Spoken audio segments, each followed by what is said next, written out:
What do little girls dream of becoming? Princesses? Politicians? Athletes or astronauts? Nurses or mothers?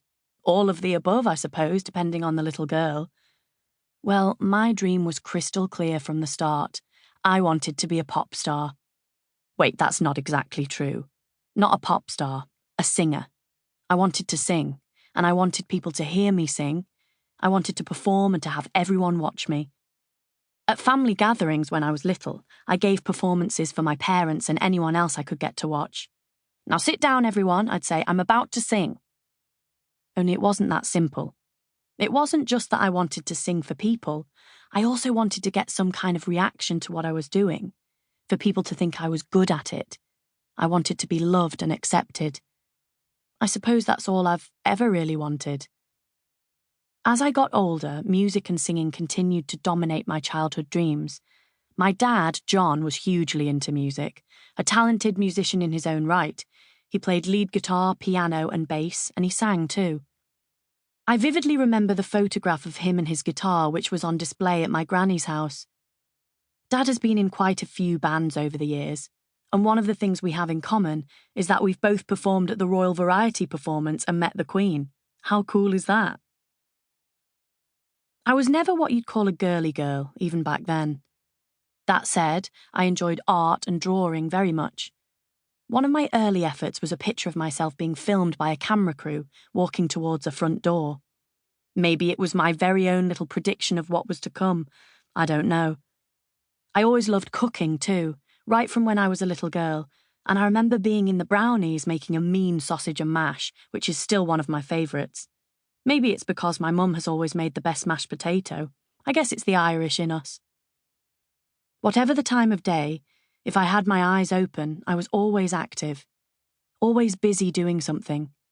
If I wasn't playing the piano in the house, I was out in the garden in the mud, trying to find frogs or climbing trees. I always liked the option of being able to run away and hide somewhere, to escape. I found myself a little hideaway up a tree at the bottom of the garden. My fortress, I called it. Whenever I was in trouble, or Mum and Dad came after me, or if I wanted to be on my own, I'd run into my fortress, high in the tree. It wasn't an especially complicated structure, but it did have a pulley system, which I'd made myself. "Mum, can I have a sandwich, please?" I'd shout. Mum would put the sandwich on the pulley, and I'd bring it all the way up to the top of the tree. My fortress was also great for pranks. Sometimes when we had friends round, us kids would be up in the fortress dropping water bombs on people, like the little shits we were. What I loved most of all was playing Dad's guitars. He would re-string them every weekend and let me strum away. I even got my own guitar eventually, a pale pink Marlin Sidewinder, and to go with it, a mini Marshall amp. There was nothing I loved more than plugging my little pink guitar in and playing in the corner of the room. Quite often, you could find me standing in front of the hi-fi singing along to Mariah Carey or Whitney Houston, just waiting for my dad to come home from the rehearsal studio so I could show off my voice to him.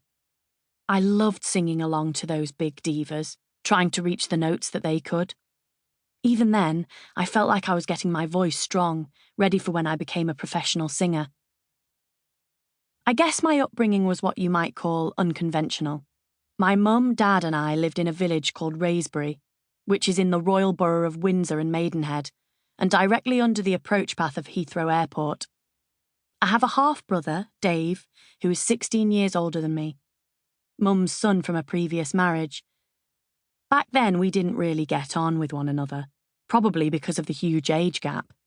He was a member of the monster raving loony party, which was, and still is, a bizarre satirical political party started by a guy called David Such, aka Screaming Lord Such. My brother's title was Sir Dangerous, and I remember seeing a recording of him from back in the day.